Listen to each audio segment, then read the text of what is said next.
What's up, rap stars? Welcome to the show this week with your host, Romeo Santos, and co-host, of course, the infamous Kenneth Fulton. Kenny, how are you, friend? Doing good, brother. How you doing? I'm doing great, man. We missed a couple of weeks, and I missed it. There's been a lot happening in the real estate market. June has been nuts. We're having a huge month. A lot of stuff is coming to fruition. But you know what? We're actually starting to see a little bit of reduction in the craziness. So why don't you start? Tell us what it is that you're seeing. I mean, so like you said, we've had a great June, so big month for both of us, and really happy to see these numbers come in.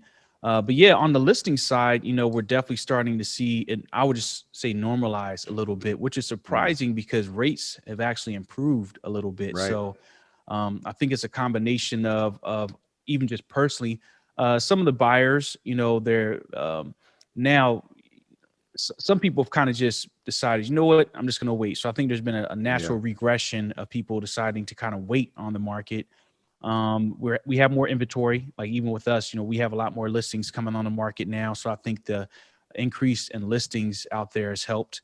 And then with the increase in listings, then the buyers have more options to choose from. So it's not like everybody fighting over one house.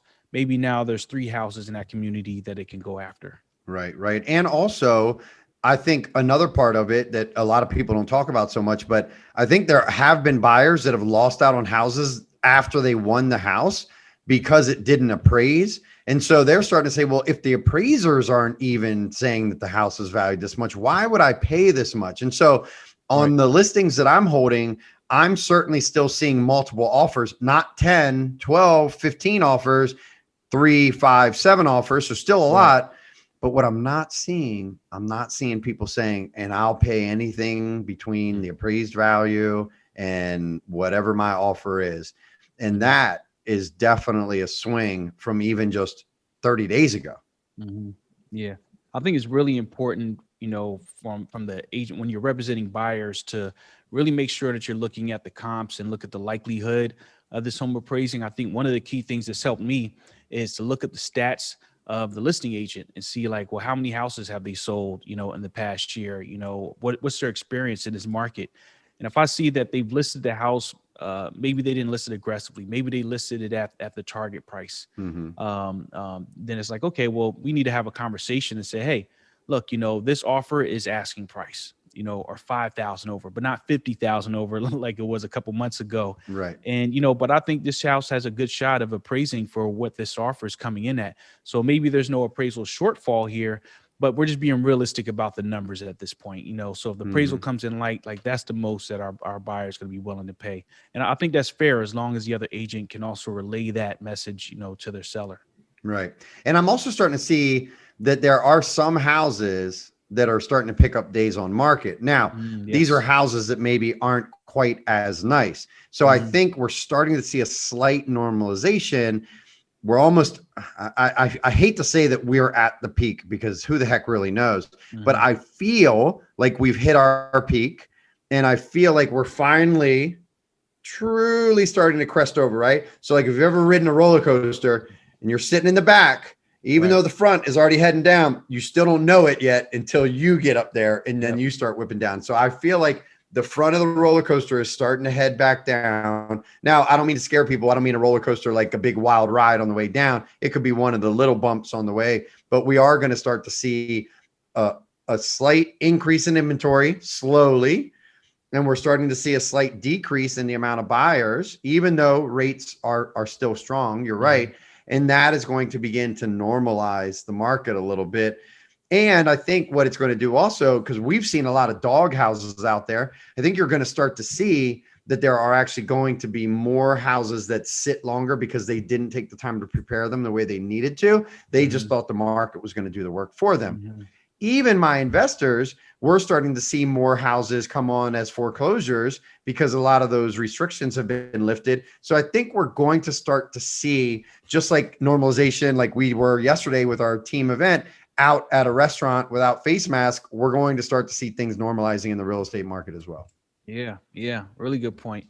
One interesting one that happened last week was the buyers were looking at these two townhouses, and one of the townhouses was priced about $50,000 less than the other one in the same community. And so they really wanted the lower priced home. And so I was like, oh, well, obviously it was $50,000 less. Right. But, realistically, that house was priced very aggressively. And I think they ended up with about a dozen offers. Right. And so before we even went after that one, I was like, well, look, let's go check out this other one. It's in the same community that you were looking at. It's on the top side of your budget, but I think it's priced well. I think it's priced where this other one's going to end up at anyway. But this other house had been on the market for 22 days. Yep. Right. So I was like, okay, well, at 22 days, it's probably a pricing issue, or there might be something going on in the home. Right. So we walk into the house, and this smoke smell immediately hits you like really hard. Sorry. Excuse me.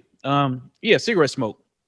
So literally the owner, I guess she smoked in her garage, right?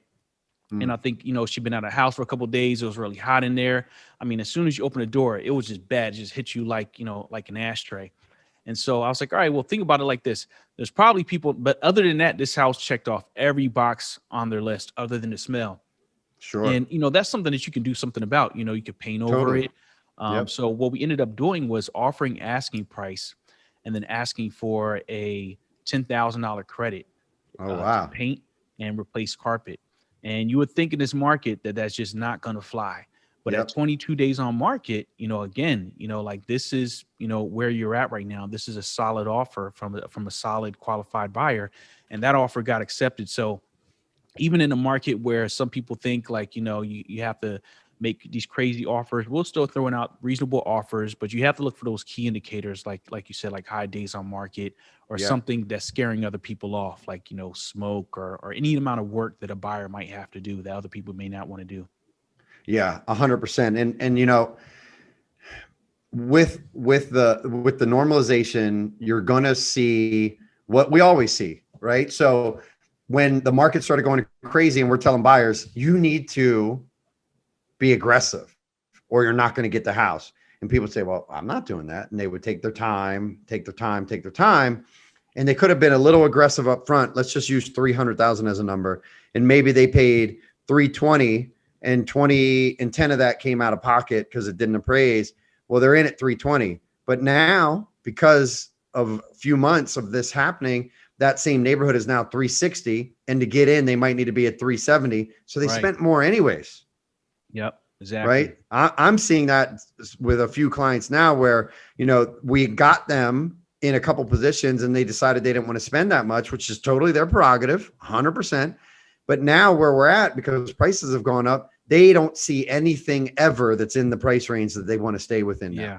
Like whereas at least before they were just a little bit over. They might be gone. Now those days may come back, but they might be gone. Right. And so just like that, where people were slow, sellers are going to start to be slow. So it's going to be huge for us as agents out there and for consumers to really educate themselves to make sure that they understand what the heck is going on so that they don't get themselves into trouble. So again, doesn't mean that you can't still get more money than you're listing the house for, because you can, yet you better make sure the house looks good, right? There's two houses that we showed last week in Mount Airy to very good friends of mine. They sold their house for $50K over ask, but they had the house looking perfect. Well, these two houses, they are pricing way up. They're both at 625, and that neighborhood's probably topping out at 615. So they're already pushing it. Both of them now are creeping up on 20 days on the market. And one of them just reduced the price by a whopping $5,000. Right. Not enough. The house that I was referring to, where that was at 22 days of market, that was Mount Airy as well. Oh, yeah. So there's definitely something happening in that market there. Yeah. Well, and I think that like plus 600 number is starting to maybe slow just a little bit, but that like what, 350 to 500, 550, that's still moving pretty quick. Yeah. There's a lot of people in that price range. Yeah. Still very affordable. Still a lot of first time home buyers, millennials. That's really their target price, that anywhere around like that $350,000 range. Very affordable. And where rates are right now, and depending on where taxes are in your neighborhood, like that payment is still very comparable to where most people are paying rent. So just an easy way for people to go from like, oh, that's close to what I'm paying for rent here, and I can have a whole house for the same, same price. So it just makes sense for a lot of people. Right. Right. All right. So the market watch. Let's talk about what's been going on in the last 7 days. Okay. So in the last 7 days in our entire multiple listing, we've had 3,060 coming soon properties listed. And we've had new active listings. This is in the last 7 days, 6,810. So 6,810. Okay. Wow. Now, here's a very interesting number that I look at. Back to active. So everybody out there that doesn't understand what that means, it means it went under contract or maybe it went temporarily off, but something happened and then it went back to active. 1,214. Now, how many coming soons did I just say, Kenny? 3,060? 3,000, yeah. Guess how many prices decreased? 2,923. So wow. Almost the same amount of houses that went coming soon also had to reduce their price. Wow. Okay. Now here is a big indicator. Okay. We've got coming soon, back to active and active. We're at 8,000, 11,000 total, roughly. Okay. Active under contract and pending, 11,000. But closed, 8,000. So that means that we actually are starting to go up from that 1 month of inventory. Yeah. So we're starting to see it. So agents out there, pay attention. Look at the numbers, make sure that you understand consumers, make sure that you're working with somebody that understands the numbers. Ask them, hey, do you have the numbers? What's going on? How many months of inventory do you have? If people can't answer those questions for you either right away or within a reasonable amount of time, then you may need to continue to interview so that you can get with somebody that understands that. The market is not shifting like it did in 2007. So don't be afraid, everybody. Yet it is going to start to correct itself and start to normalize. So just be prepared. If you've been holding out, you might want to hurry up and get on before it's too late. And if you're starting to think that you might want to give up as a buyer, hold on a little bit longer. The tides may turn in your favor. Bless you, Kenny. We got to get you some Zycam, not Zycam, Claritin. I know, man. I'm using it all. I apologize. No worries. No worries. All right. So listen, we wanted to do just a quick update this week, right? There's not a crazy amount of things going on, but we are starting to see that as the big one that you really want to be focusing on. So keep an eye. Also, ask the agents that you're working with, what's going on in the communities that I'm looking, right? What do I need to be aware of? And also when you're listing houses, does that work? Are you really going to be able to do this? Listen, we just listed one in Randallstown right at what the market had just recently sold for. So we weren't trying to push it at all. We got an offer for $25,000 over asking, but guess what? There's zero comps to support it. And so unless they were going to pay the difference out of pocket in cash, it was of no benefit. It was kind of a moot, offer. Well, we were able to go back and negotiate and get them to come up with a $7,000 guarantee over and above any appraisal shortfall. But if we didn't do that, well, then you could have just taken any one of the offers that were at 305. Yeah, exactly. Right. All right. So everybody inform yourselves. Make sure you're working with people like Kenny and myself here at Red Anchor Properties, and call us with any questions anytime. Kenny, where can they reach you? Cell 443-763-0958. Or Maybe today you might want to just text me. Too much clarity for Kenny. I know. Benadryl's getting to my head. And Instagram is Realtor Kenny Fulton. Beautiful. All right, guys, you can find me, get me at 240-401-8023. Call and or text is the best way. You can certainly find me on Facebook and also Instagram at Red Anchor Properties. You can find me as Romeo Santos on Facebook and my personal account, and Realtor Romeo Santos on Instagram. So rap stars, thank you so much, Kenny. I appreciate your time. Thank you, man. Thank you. Appreciate it.